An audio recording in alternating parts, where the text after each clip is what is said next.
वो एक विशेष जो दूसरे देशों में और दूसरे संस्कृतियों में आप देख नहीं सकते।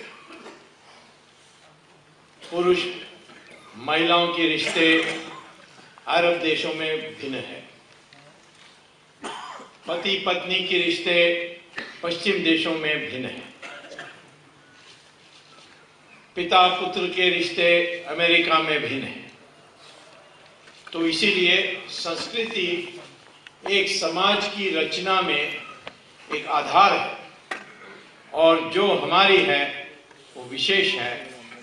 और हमारी विशेषता ये है कि सबसे अटूट, इतिहास में सबसे लंबा संस्कृति किसी देश में है तो वो ये भारत देश में है, और किसी देश में इस प्रकार की संस्कृति नहीं।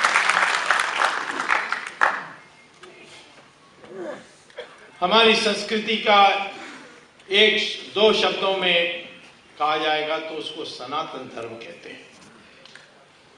सनातन धर्म हर पहलू पर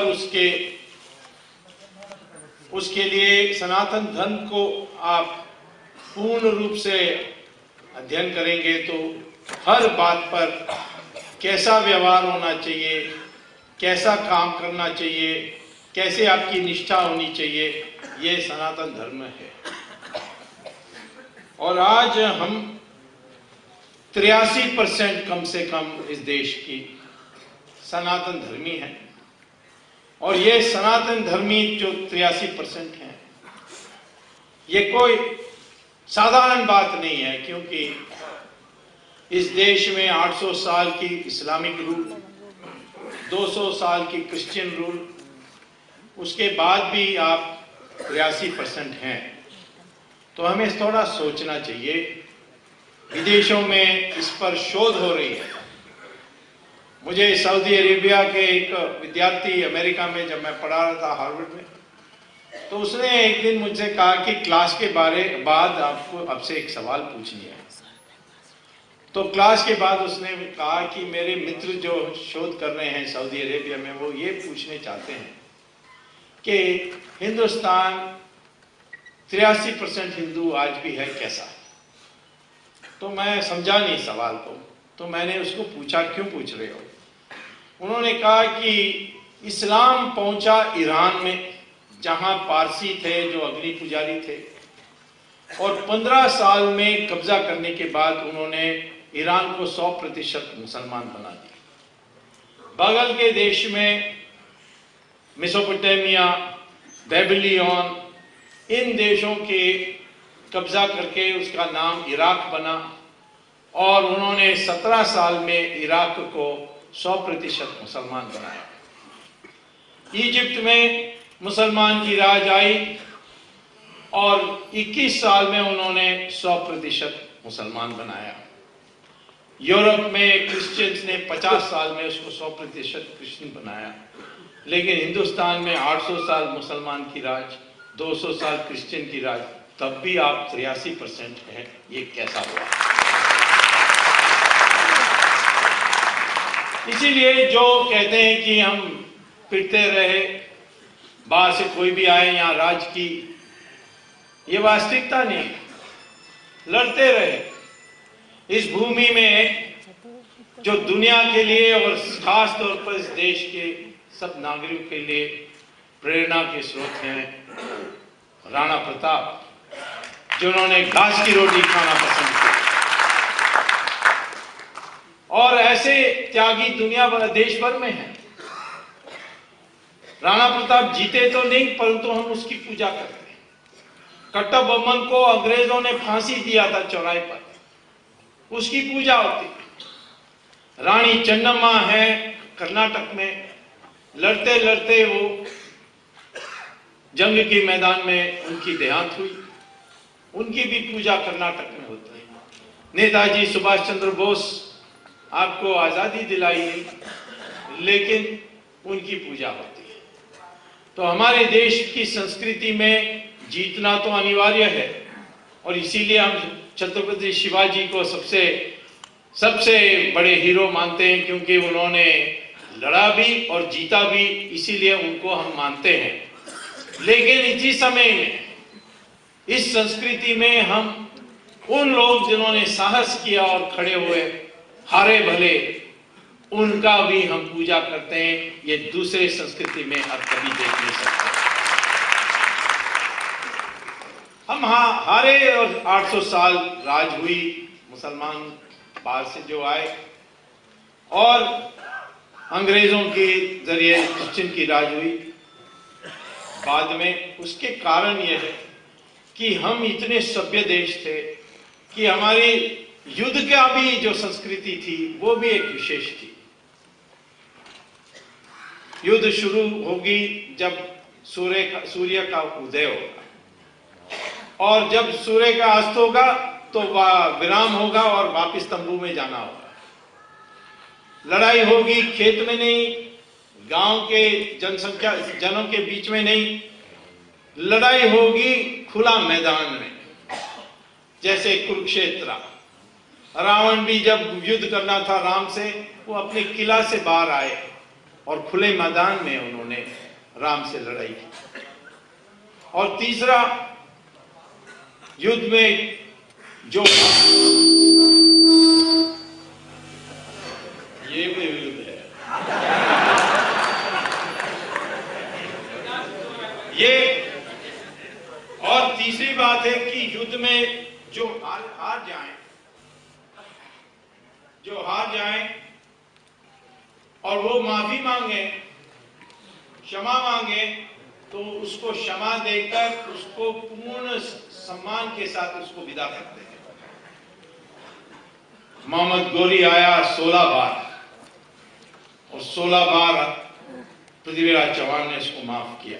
17 बार जब आया तो उसके ससुराल, उसके जो फादर इन लॉ थे, उनके साथ उनकी समझौता हो गई और पृथ्वीराज चौहान हारे। मैं तो समझता हूं कि वो संस्कृति हमें अपने आपस की राजाओं की लड़ाई में ठीक था, पर जब बाहर से जो आए उनके लिए ये संस्कृति का उपयोग नहीं होना चाहिए था। पृथ्वीराज चौहान एक से ज्यादा बार माफ नहीं करना चाहिए था गोरी को, और आज की आतंकवादियों को एक बार भी माफ नहीं करना चाहिए।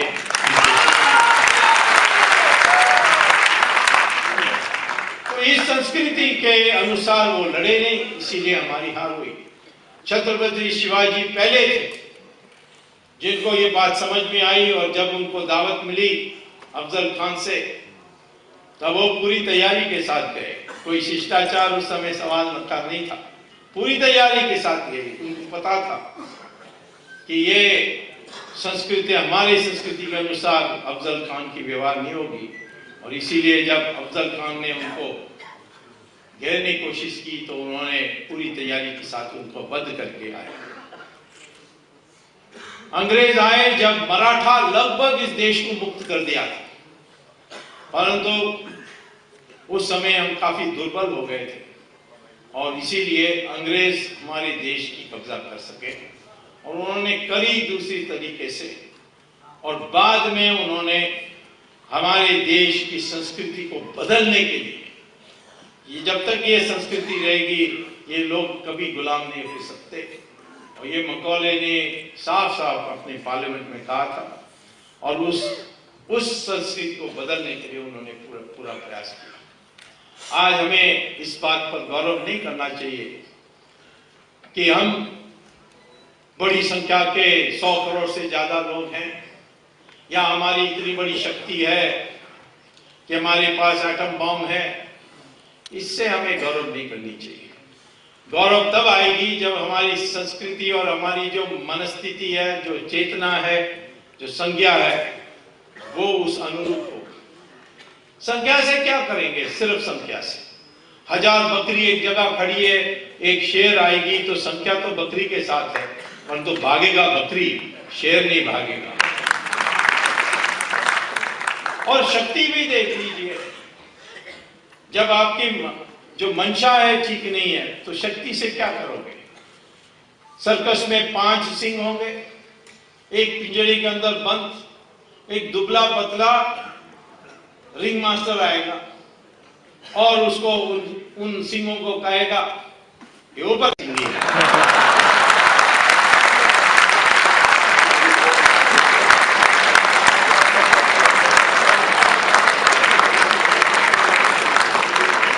इतने बड़े पद पर बैठे हैं, इतनी शक्ति है उनको,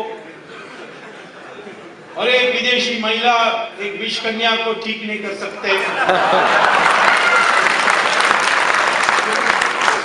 इसलिए मैं कहता हूं कि अपना जो मंशा है, जो चेतना है, जो संज्ञा है, इसको निर्माण दोबारा हमें करनी पड़ेगी, और वही है असली बात हमारी संस्कृति की।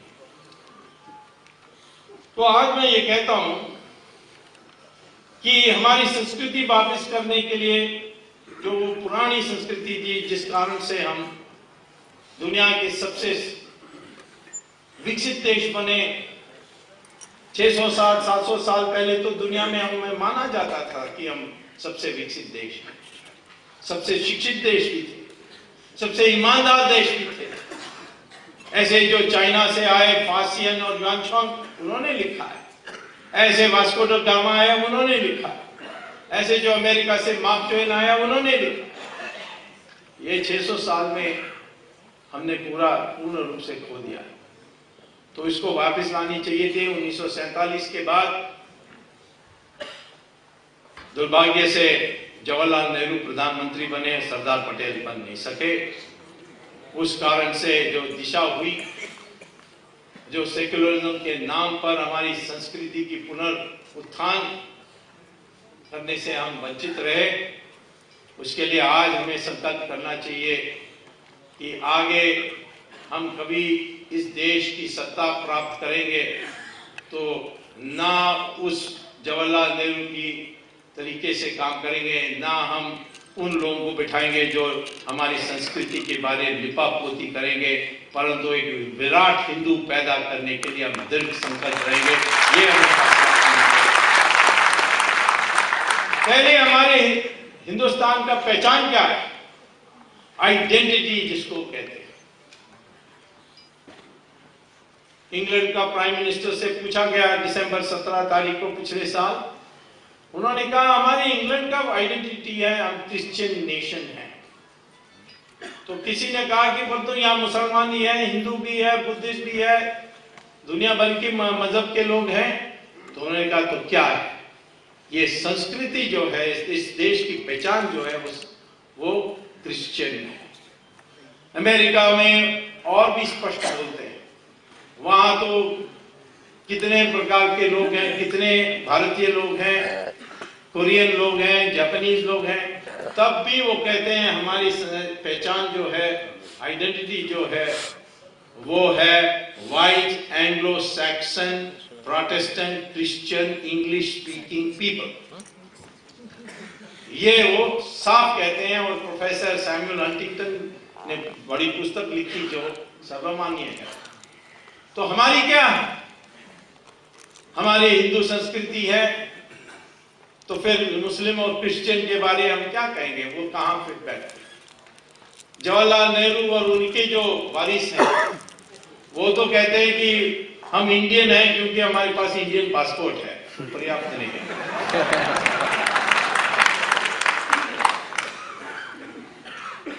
हमारी जो पहचान है वो पुराने जो अतीत काल से जो जुड़ने वाली आइडेंटिटी है वो आवश्यक है। क्या है?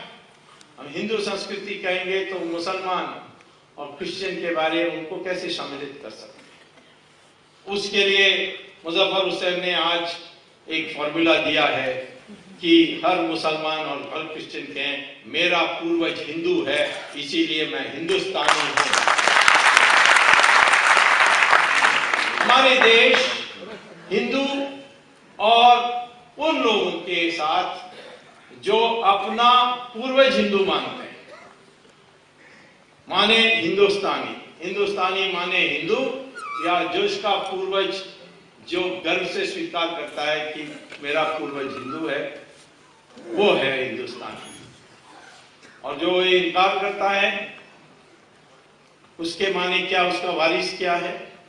गौरी और गजनी, उसके लिए तो हमने एक अलग देश पैदा किया है। जिन लोग सोचते थे हम अलग हैं, हम तो हिंदुओं के साथ हमारा कोई रिश्ता नहीं है, उनके लिए पाकिस्तान बनाया था। और जो लोग रह गए उनको उन्हीं लोगों के साथ, यानी हिंदुओं के साथ रह सकते हैं, क्योंकि हिंदू के साथ उनका एक संस्कृति है। वो हमें ऐसे लोगों को तैयार करनी चाहिए। और हमारे देश में आम तौर पर लोग, मैंने देखा मुसलमान जहां भी जाता हूं, प्राइवेट में बात करते हैं तो कहते हैं हाँ हमारी पूर्वज तो हिंदू हैं, हम तो जानते भी हैं कौन है, कोई शर्मा था, कोई यादव था, ऐसा कहते हैं। तो मैं पूछता हूं कि आप खुलेआम क्यों नहीं कहते हैं? कई लोग कहते हैं, एमजे अकबर कहता है कि मेरे पूर्वज एक क्षत्रिय परिवार है बिहार के, कई लोग हैं जो कहते हैं, लेकिन अधिकांश लोग कहते हैं कि हमारी जो मुल्ला है वो गुस्सा हो जाएगा, उसको वो मानेगा नहीं। क्यों? जिस दिन मुसलमान और क्रिश्चियन कहेगा या मुसलमान कहेगा कि मेरा पूर्वज हिंदू है, उस दिन मुल्ला जानता है कि उस दिन इतनी निकटता आ जाएगी कि क्या उनको डर लगता है कि ये हिंदू ही ना कहीं बन जाए, क्योंकि निकटता बढ़ने के बाद जो पहचान हो जाएगी उसमें कहीं ना बदल जाए। ये क्यों जिसकी चिंता होनी चाहिए? हमारी संस्कृति देखिए, पारसी आए ईरान से भाग के, मुसलमान की कब्जा होने के बाद हमारे देश में आए, हमने उनको स्वीकार किया गुजरात में, और गुजरात में हमने उनकी मंदिर बनाई और उनको कहा कि आप रह सकते हैं परंतु संस्कृति हमारी होनी चाहिए।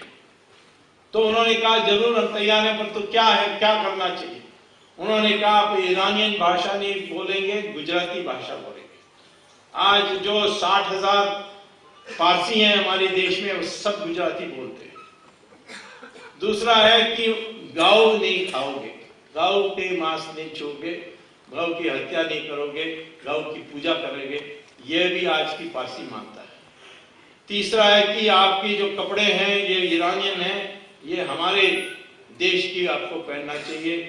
तो पारसी के जो हैं, उनके जो महिला हैं वो साड़ी पहनते हैं, और उनके जो पुरुष हैं जो जब भी धार्मिक कोई त्योहार होती है तो वहाँ वो कुर्ता पजामा जो गुजरात के हैं वो पहनते हैं। तो ये उन्होंने जो शंकराचार्य उस समय द्वारका के शंकराचार्य उपस्थित थे जब ये आए, तो उन्होंने इतना ही कहा, और बाद उन्होंने कहा कि जो आपका धर्म है उसको खुला छूट है, आप पूजा जैसे भी करने चाहते हैं करिए, और हम आपके साथ पूर्ण सहयोग करेंगे। आज 60,000 पारसी ऐसे जगह में जमे हैं कि कोई कुछ कहता नहीं है। आज हमारे चीफ जस्टिस पारसी हैं, किसी को पता ही नहीं है कि वो पारसी है। इसी प्रकार से हमारे थोड़े दिन पहले जब एनडीए सरकार थी तो हमारे अटॉर्नी जनरल पारसी थे, सोली सराफ जी, किसी को पता नहीं था वो पारसी है। और हमारी जो एयरफोर्स की चीफ थे थोड़े दिन पहले, फाली मेजर पारसी। हमारे जो सबसे बड़े इंडस्ट्रियलिस्ट हैं रतन टाटा पारसी। तो पारसी अपनी संख्या के अनुपात से भी ज्यादा बड़ी जगह में बसे हैं, परंतु किसी को बुरा नहीं लगता है। और पारसी के वफादारी इतनी थी कि जब अंग्रेज इस देश को छोड़कर गए तो उन्होंने कहा जैसे हमने एंग्लो इंडियन के लिए पार्लियामेंट में रिजर्वेशन किया वैसे आपके लिए भी हम करने के लिए तैयार हैं। तो उन्होंने कहा हम हजार साल से हिंदुओं के साथ रहे, हमें कभी समस्या नहीं, आप चले जाइए, हम हिंदुओं के साथ अपना रिश्ता बनाते हैं। यहूदी आए, दुनिया भर में उनकी मार काट हुई थी, शोषण हुई, वो हमारे देश में आए, हमने उनकी सिनोगोग बने, उनकी मंदिर बनाई, बॉम्बे में बनाई, कोचीन में बनाई, और वो कम से कम 1000 साल इस देश में रहे। आखिर में इजराइल देश बनी और दुनिया भर के यहूदियों ने इजराइल जाना पसंद किया, कई हमारे में से भी चले गए, परंतु इजराइल के पार्लियामेंट की पहली प्रस्ताव थी, धन्य हो भारत, दुनिया में एक देश जहां यहूदियों के साथ शोषण नहीं हुआ वो हिंदुस्तान है। यह हमारी पहचान है, क्योंकि हम एक मात्र, हिंदू धर्म एक है, जो कहती है कि सब रास्ते से भगवान प्राप्त हो सकता है। हम नहीं कहते हैं कि सारे धर्म एक है, नहीं, सब मार्ग से जा सकते हैं, परंतु कोई सुपर हाईवे होगी, कोई गांव की सड़क होगी, हम अपने को सुपर हाईवे मानते हैं कि भगवान को प्राप्त करना है तो एक ही रास्ता है, वो हिंदू धर्म के रास्ते से है, जो सबसे तेजी रास्ते से आपको मिल सकता है। हम हैं एक धर्म जो कहते हैं कि इस जीवन में भगवान के साथ दर्शन हो सकता है। दूसरे धर्म में कहते हैं कि मरने के बाद ही आप भगवान को प्राप्त कर देख सकते हैं, लेकिन हम कहते हैं कि तपस्या करें, जो अनुशासन है उसकी पालन करेंगे तो भगवान को हम इसी जीवन में पा सकते हैं। तो हमारे में इस धर्म में फर्क है, परंतु इतनी बात जरूर है जो दूसरे धर्म में किसी धर्म में नहीं कहते, वो है कि हर धर्म से, हर उपासना पद्धति से आप भगवान के को प्राप्त कर सकते हैं। तो इसीलिए ये विशेषता रही है, और इसीलिए मैं कहता हूं कि किसी अल्पमत को डर ही नहीं होना चाहिए, लेकिन अलग मतों की अलग अलग तरीके हैं। इस्लाम के बारे कई लोग बुराई करते हैं, मैं कहता हूं नहीं, बुराई करना है तो अपने लोगों का करिए, क्योंकि इस्लामिक दिमाग जो है बिल्कुल साफ है। जहां वो माइनॉरिटी में है उनका व्यवहार क्या होना चाहिए, इस्लाम बिल्कुल साफ सिखाता है। मोहम्मद ने जो सीरा और हदीस में कहा उसमें बिल्कुल स्पष्ट लिखा। जहां वो मेजॉरिटी में, वहां दूसरी व्यवहार होती है। सऊदी अरेबिया में आप मंदिर नहीं बना सकते, जो हमारे भारतीय वहां काम के लिए गए हैं, मंदिर बनाना चाहते नहीं बनाने देते, दिवाली मनाने चाहते हैं नहीं मनाने देते, घर के अंदर मना सकते हैं नहीं, घर के अंदर भी नहीं मना सकते। रामचंद्र जी का फोटो रखकर नौकरी पर काम करने के लिए जा सकते हैं नहीं, पकड़े जाएंगे तो नौकरी से तुरंत निकाल देंगे। तो उनके देश में बिल्कुल उनका दिमाग साफ है कि माइनॉरिटी है तो बस उनको सेकंड क्लास स्टेटस ही मिल सकता है, और उसको दारुल इस्लाम कहते हैं। फिर जहां मुसलमान पावर में नहीं है, मेजॉरिटी में नहीं है, उसको दारुल हरब कहते हैं। और खास तौर पर दारुल हरब वो जगह है जहां मेजॉरिटी पिलपिला है, संयुक्त नहीं है। उसमें दारुल हरब में मुसलमान को क्या करना चाहिए, मांगते रहना चाहिए। यही मुल्ला में सिखाता है, और यही सिरा में लिखी है, हदीस में लिखी है। तो पहले कहेंगे कि नहीं, यूनिफॉर्म सिविल कोड हमें पसंद नहीं है, हमें अलग से शरिया के अनुसार होनी चाहिए। अब वो सिर्फ शादी विवाह में मांगेंगे अलग से कोड। क्रिमिनल कोड अभी भी आज हिंदू और मुसलमान के लिए एक ही है। यूनिफॉर्म क्रिमिनल कोड हमारे देश में है, यूनिफॉर्म सिविल कोड नहीं।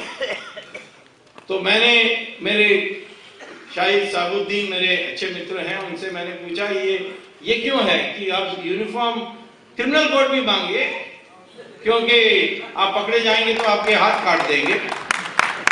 यही है, शरिया में लिखा है कि चोरी करते हुए पकड़ा जाएंगे तो क्या सजा होनी चाहिए, वो गिना है। ये कि कोर्ट में हाजिर हो, वकील करें, बहस, ये सब नहीं है, उनका दूसरा तरीका है। परंतु वो दारुल हरब में नहीं मांगेंगे, दारुल इस्लाम होगा तो मानेंगे, उसको मानना पड़ेगा। और तीसरी, जिसको दारुल अहद कहते हैं, जिसमें अल तकिया के सुझाव दिए मोहम्मद ने, वो क्या है कि जहां मेजॉरिटी संयुक्त है और आप ज्यादा गड़बड़ करेंगे तो पीट देंगे, वहां सरेंडर करना है। यही मोहम्मद का कहना है। ऑस्ट्रेलिया में एक इमाम ने कह दिया एक दिन कि हमें ये ऑस्ट्रेलिया का यूनिफॉर्म सिविल कोड पसंद नहीं है, हमें अलग से शरिया होनी चाहिए। तो ऑस्ट्रेलिया का प्राइम मिनिस्टर ने कहा कि आपको अलग से शरिया चाहिए तो दूसरा देश ढूंढो, ऑस्ट्रेलिया में नहीं मिलेगी आपको। तो दूसरा दिन सारे मुसलमान के संगठनों ने कहा कि ये इमाम जो है वो पागल है, हम तो यूनिफॉर्म सिविल कोड से बड़ी सुखी हैं, काफी चलो इसी को लेकर चलेंगे। और अमेरिका में यूनिफॉर्म सिविल कोड है, मुसलमान कहाँ अलग नहीं मानता है, वो ये नहीं कहता है कि मुझे यूनिफॉर्म से बिल्कुल पसंद नहीं है। हिंदुस्तान में भी यदि हिंदू इकट्ठा होता है तो मुसलमान कभी मांग नहीं करेगा जो आज हम देख रहे हैं कि हमें ये अलग चाहिए, हमें वो अलग चाहिए। रिजर्वेशन मांग रहे, आरक्षण। ये आरक्षण किसके लिए?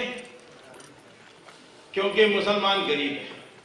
तो क्या हमारे देश में ब्राह्मण गरीब नहीं है? क्या हमारे देश में क्षत्रिय गरीब नहीं है? तो किस किस को देना चाहिए रिजर्वेशन? मेरी राय में हमारे देश की संस्कृति के अनुसार उन्हीं को रिजर्वेशन देनी चाहिए जो हमारे देश में जिस समुदाय ने कभी राज नहीं किया है, उसी को आरक्षण मिलनी चाहिए। इसके माने अनुसूचित जाति और अनुसूचित जनजाति जो वनवासी हैं, उनके लिए हम रिजर्वेशन स्वीकार कर सकते हैं। उनके लिए भी एक परिवार में एक बार मिलने के बाद फिर दोबारा उसको नहीं मिलना चाहिए। परंतु यादवों ने राज किया, उनको नहीं मिलना है। उनको स्कॉलरशिप मिल सकती है, ट्यूशन फीस के लिए माफ कर सकते हैं, बट राज किया है नहीं। जाटों के लिए नहीं, क्योंकि राज किया तो नहीं। जिन मुसलमान ने तो 800 साल राज की इस देश में, उसको तो कतई नहीं देना है। क्रिश्चियन ने भी राज किया, नहीं मिलेगा। लेकिन क्योंकि हमारे हिंदू इकट्ठे नहीं है, इसीलिए ये सारी जो तुष्टीकरण की नीति चल रही है। कल जिस दिन हिंदू इकट्ठे होकर वोट डालेगा, यही मुलायम सिंह आपके पास आएगा हाथ जोड़कर, मैं तो हनुमान का भक्त हूं कहेगा।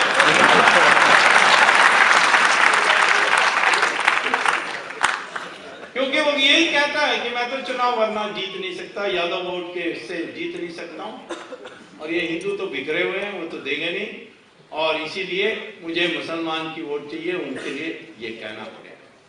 तो मैं आपको कहना चाहता हूं कि मुसलमान का दिमाग साफ है।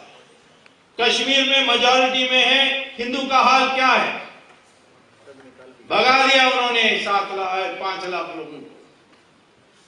लोग कहते हैं उनको वापस जाना चाहिए। कैसे जाएंगे वापस? तो कश्मीर की क्या समस्या को हल करने के लिए क्या करना चाहिए? इन्होंने हिम्मत की 5 लाख हिंदू को इस 83% हिंदू देश में, तो हमें जवाब तो जरूर देना चाहिए। और जवाब है कि हमारे देश में 1 करोड़ भूतपूर्व सैनिक हैं, उसमें से 10 लाख को चुनना चाहिए और कहना चाहिए जाकर कश्मीर में रहिए, उनको पैसा और हथियार देना चाहिए। तो लोग कहते हैं कि 370 धारा रास्ते में है। मैंने कहा 300, मैं तो कहता हूं उनको कि 370 धारा जो है वो इसीलिए बनाई गई कि जो धर्म के जो अनुपात हैं या धर्म के जो प्रोपोर्शंस हैं, उसमें कोई बदल नहीं आनी चाहिए। जवाहरलाल नेहरू ने कहा कि इंडिया के जो अन्य भाग हैं वहां से कश्मीर में जाकर लोग बसकर वो सारा जो कश्मीर की जो रिलीजियस डेमोग्राफी है उसको बदल देंगे। इसीलिए उन्होंने 370 धारा किया। जब वो उन्होंने किया, हिंदुओं को भगा करके उसको मुस्लिम प्रदेश बनाने की कोशिश की, तो 370 धारा की रक्षा में और उसको कायम करने के लिए हमें 10 लाख भेजने चाहिए। और छोटी छोटी जगह में भी जहां मुस्लिम मेजॉरिटी में आते हैं, उनका रुख बदल जाता है। और रुख बदल जाता है क्योंकि उनको धर्म ये सिखाता है। मेरठ में मेजॉरिटी आ रहे हैं, वहां स्थिति बदल रही। मऊ में वहां जो है मेजॉरिटी जो है शहरों में, वहां जाकर हिंदुओं की हाल देखनी चाहिए। अभी हैदराबाद में जो हैदराबाद शहर में एरिया है मुस्लिम मेजॉरिटी की, वहां कहते हैं कि रामनवमी की मंदिरों में घंटी नहीं बजानी चाहिए, हम डिस्टर्ब हो जाते हैं, और सरकार ने भी उसकी बात मान। तमिलनाडु में मुसलमान सिर्फ 5% है, लेकिन ऐसे 40 टाउन पंचायत हैं जहां मुसलमान मेजॉरिटी में। वहां जाकर देखने से आपको पता लगता है कि कैसे स्पष्ट दिमाग के हैं ये मुसलमान समुदाय। मैंने वहाँ एक बार उन्होंने कहा कि कृपा हमारे छोटा सा गाँव एक टाउन पंचायत एरिया है उसमें आ जाइए, देखिए क्या हमारी हाल है। मैं गया था, वेल्लोर एक शहर है, उस शहर के पास एक मेल विशालम टाउन पंचायत है, वहाँ गया 75% मुस्लिम है, 25% हिंदू है, और चुनाव होती है लोकल बॉडीज इलेक्शन में तो मुसलमान पूर्ण रूप से जीतते हैं। और मुसलमान ने 20 साल से हिंदुओं को कहा तुम धर्म परिवर्तन कर दो, सारे दे देंगे, स्कूल बिल्डिंग बना दे, सड़क बना देंगे, कूड़ा साफ कर देंगे, सारी जो एमिनिटीज टाउन पंचायत से मिल सकती है वो मिल जाएगी, वरना कुछ नहीं मिलने वाला। और मैंने जाकर अपनी आंखों से देखा कि जहां मुस्लिम मेजॉरिटी है वहां सारी कुछ डेवलपमेंट हो गई, परंतु जहां हिंदू की एरिया है वहां ना सड़क टूटा फूटा पड़ा हुआ था और कूड़ा को उठाया नहीं गया, स्कूल बिल्डिंग सब टूट रहे थे। तब मैंने पूछा कि आपने एमएलए को बताया? उन्होंने कहा एमएलए कहता है कि आपके पास तो वोट ही नहीं है, उनके पास ही वोट है, मैं कैसे आपका साथ, कोई नमाज पढ़ने के लिए नहीं, तब भी जीत करते। अच्छा, वहां जो मस्जिद बनी थी वो कौन था? वो बशीर मीर बाकी उसने बनाई थी, वो तो शिया था, उसने एक मुतवाली बनाई, मुतवाली के बेटा मुतवाली बना, उसके बेटा पोता सब अलग अलग बनते आए, आज भी वो मुतवाली है, वो शिया है, वो सरयू नदी के उस पार रहता है। उसने लिखकर दे दिया अशोक सिंघल को, विश्व हिंदू परिषद के जो नेता हैं, कि हमें ये मस्जिद नहीं चाहिए, मुझे सरयू नदी के पार एक मस्जिद बना के दे दीजिए, वो पर्याप्त। परंतु बीच में आ गए ये सुन्नी वाकफ बोर्ड, और जो ये जो सऊदी अरेबिया के वहाबी मुस्लिम हैं वही ज्यादा इसकी समस्या पैदा कर रहे हैं। जो सूफी सुन्नी है उन्होंने अभी सम्मेलन करके कहा कि हमें गर्व है, ये हमारा देश है क्योंकि हमारा पूर्वज हिंदू है, तो हमें भी उतना ही हक है इस देश के लिए जितना हिंदू का है क्योंकि हमारा पूर्वज हिंदू है। और ये सारे कहते हैं, लेकिन ये जो सऊदी अरेबिया में जो वहाबी है वो उनके से पैसा आती है, यहाँ मदरसा बनाए जाते हैं, उसमें दिमाग खराब करते हैं, तो ये उसका हम फिर सरेंडर करते हैं हमारे नेता लोग, तो इसीलिए होता है। हमें साफ साफ कहना चाहिए, कोई सरकार बने कि हम दूसरे जगह में बना के देंगे, नहीं तो हम सरकार के तरफ से अलग से हम कार्रवाई करेंगे। सुप्रीम कोर्ट, हमारे देश की सुप्रीम कोर्ट के संविधान मंच ने कॉन्स्टिट्यूशनल बेंच ने 1994 में जजमेंट दिया है, Farooqui versus the union of India. उसमें क्या कहा है कि मंदिर सदा के लिए मंदिर है, लेकिन मस्जिद जो है वो कभी भी दूसरे जगह में रखी जाएगी, क्योंकि नमाज पढ़ने के लिए कोई विशेष जगह की आवश्यकता नहीं है। आप रेलवे प्लेटफॉर्म में भी नमाज पढ़ सकते हैं, इस ऑडिटोरियम में भी पढ़ सकते हैं, कहीं भी पढ़ सकते हैं। हमारे मंदिर सदा के लिए मंदिर क्यों? इसीलिए है क्योंकि हम प्राण प्रतिष्ठा करके देवता को उस मूर्ति में ला देते, तो उसके बाद मालिक बनता है कौन? वो भगवान ही मालिक है। हम ट्रस्टी बन सकते हैं, मालिक नहीं बन सकते। और ये आज इलाहाबाद के हाईकोर्ट के जजमेंट में साफ कहा है कि राम लाला ही मालिक है उस मंदिर का। लेकिन लिपापोती करके थोड़ा ये जमीन दे देंगे, वहां मस्जिद बने, बगल में मस्जिद बनेगा, चलेगा, मस्जिद दूसरे अच्छे जगह में बना ले। ऐसे हमें वो विराट जो चेतना है उसको पैदा करनी है, लिपापोती नहीं करनी है, झुकाव नहीं करनी है, जरा बच के जरा हट के, ये ऐसा नहीं करना चाहिए। तो नया संस्कृति हमारे देश में होनी चाहिए, हमें गर्व होनी चाहिए अपने संस्कृति की, उसमें कई त्रुटियां आई हैं, उसको हटाने के लिए पुनरुत्थान करनी चाहिए। लेकिन इस देश की पहचान दुनिया में होनी चाहिए, ये हिंदू संस्कृति देश है, वो संकल्प होगी तो मैं कहता हूं कि समन्वय हो या समरसता हो या उसकी चुनौती हो, सबको पार करके दुनिया में दोबारा हम दुनिया के नंबर 1 देश बन सकते हैं। ये हमें सीखना चाहिए। हमें ना बकरी बननी है, ना सर्कस की शेर बननी यानी लायन बननी है, हमें तो इसी में बननी है। और यदि हम करें अच्छे, हम अपने समन्वय करें अपनी आध्यात्मिकता और भौतिक विकास से, तो भ्रष्टाचार भी नहीं होगी। आज 2G मामले में इतनी भ्रष्टाचार हुई है, 60,000 करोड़ के रिश्वत बांटे गए लोगों को। कई लोगों को 2G 1G 3G कुछ समझ में नहीं आती है क्या है। मनमोहन सिंह से पूछा गया 2G क्या, उसने कहा सोनिया जी और राहुल जी।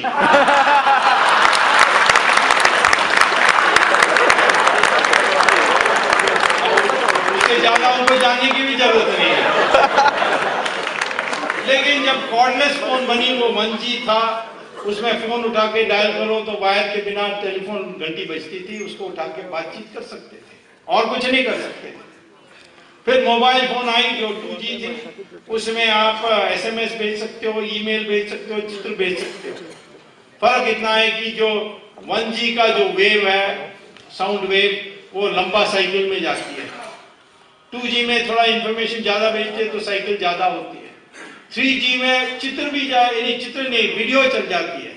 आप फोन करो, दूसरे जगह में उठाएंगे तो आप उसको देख सकते हो, जैसे आप बगल में ही हो वैसा दिखाई पड़ेगा। तो जितना इंफॉर्मेशन भेजना उतना साइकिल्स होते हैं, और उसको आसमान में रास्ता बांटनी होती है कि टक्कर ना हो। वो रास्ता जो बटा हुआ है उसको स्पेक्ट्रम कहते हैं। उसको नीलाम करनी चाहिए थी, नहीं किया। और पहले तो सरकार तो कह रही थी कोई भ्रष्टाचार ही नहीं हुआ, कुछ नहीं हुआ, सब ठीक है। पर धीरे धीरे पहले हमें सुप्रीम कोर्ट ने इजाजत दी कि हम राजा को जेल भेज दिया। फिर कन्नीमोड़ी की बात गई, उसको भी भेज दिया। मारन की बात आई, उसके भी एक दो हफ्ते में वो भी जेल चल जाएगा। चिदम्बरम को भी भेजा जाएगा, वो बचेगा नहीं।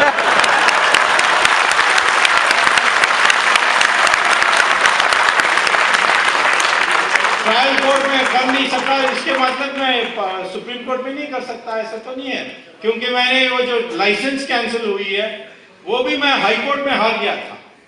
सैंक्शन की बात थी, हाई कोर्ट में हार गया था, पर सुप्रीम कोर्ट में गया और सुप्रीम कोर्ट ने मुझे जो मेरे पक्ष में ऑर्डर दी थी, वैसे ही इसमें भी चिदम्बरम का छुट्टी होगा, वो भी अंदर ही जाना पड़ेगा, इसमें मुझे कोई संदेह नहीं है। सिर्फ एक कंप्लेंट आई है मुझे तिहाड़ जेल से। वो सुप्रिंटेंडेंट ने मेरे दोस्त को कहा कि स्वामी को बुलाओ कि हमारे बावर्ची बहुत नाराज हैं। मैंने कहा क्यों? कहता है कि ये मद्रासी ही अंदर भेज रहा है। और सब लोग मसाला डोसा इडली मांग रहे हैं, उसको पता ही नहीं है कैसा करना है। मैंने कहा कल वो इटालियन भेज दो और पिज्जा मांगेगी तो क्या?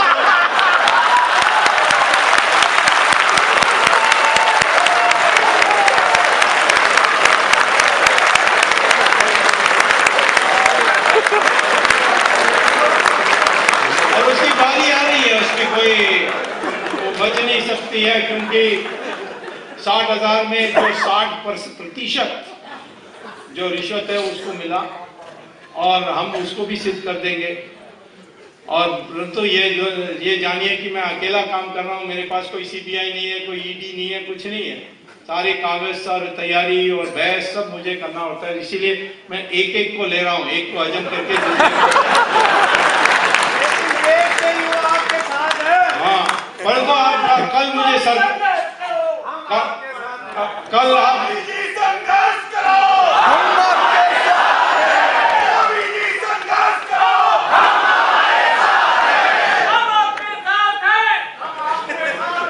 परंतु कल आप सरकार दे दोगे तो मैं सबको एक साथ पकड़ के अंदर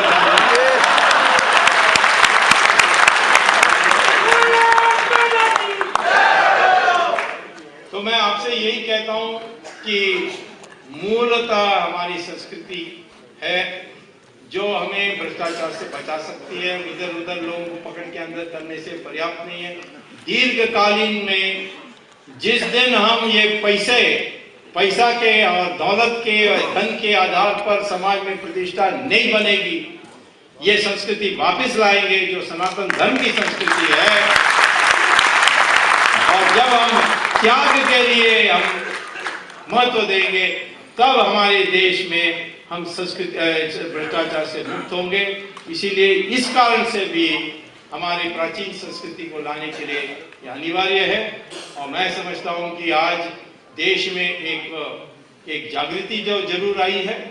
और मैं आपसे यही कहता हूँ कि कृपा किसी हालत में निराशा मत फैलाइए कि कुछ नहीं हो सकता इस देश में, चोर वाले चोर ही रहेंगे और खूब मजा करेंगे और हम लोग पिटते रहेंगे। ऐसा कभी निराश मत होइए, बदल आएगी और घटनाएं बदल आएगी। जब मैं इमरजेंसी के खिलाफ लड़ रहा था तो लोग पूछ रहे थे कि इमरजेंसी जाएगी कैसे, यहाँ तो कोई आंदोलन नहीं है, कुछ नहीं है। मैंने कहा मैं नहीं जानता हूँ कि कैसे जाएगी, परंतु मैं लड़ूंगा और लड़ते रहूंगा। कई लोग अमेरिका में कई तो उस समय में अमेरिका भी चले गया था, ये पकड़ नहीं सके, मैं अमेरिका पहुंच गया। वहां मैं प्रचार कर रहा था, कह रहे थे काय को ये सब कर रहे हो, यहीं बस जाओ, भूल जाओ। मैंने कहा नहीं, हम लड़ते रहेंगे। तो यही पूछते थे कि कैसा जाएगा इमरजेंसी, थर्ड वर्ल्ड कंट्री में तो सारा डेमोक्रेसी खत्म हो गई। लेकिन क्या हुआ, एक दिन इंदिरा गांधी ने गलती से चुनाव कर दी और इंदिरा गांधी चुनाव में खुद हार गई। उस कारण से जनता पार्टी सरकार बनी और डेमोक्रेसी देश में वापस आई। मैं क्या जानता था कि इंदिरा गांधी ऐसे बेवकूफी करेगी कि वो चुनाव करेगी। तो आज हमें पता नहीं है कि इस देश की पुनरुत्थान किस घटना से होने वाली है। यही इसको मैं कहता हूं भगवान की लीला। और भगवान की लीला तभी साथ देगी जब हम अपने पूर्ण रूप से अपना प्रयास करेंगे, हम दृढ़ संकल्प रहेंगे, दृढ़ के साथ रहेंगे। इसी के लिए हमारे धर्म के अनुसार हमें यही सिखाया जाता है कि घटनाएं भगवान करेगा, लेकिन प्रयास तो हम करेंगे। प्रयास करने के लिए हमारी छूट है, परंतु लक्ष्य प्राप्त करने के लिए भगवान तय करेगा कब करना है। ये हमारी संस्कृति है, इस पर हमें काम करना चाहिए। यही मैं आपसे कहने के लिए आया हूँ। धन्यवाद, नमस्कार।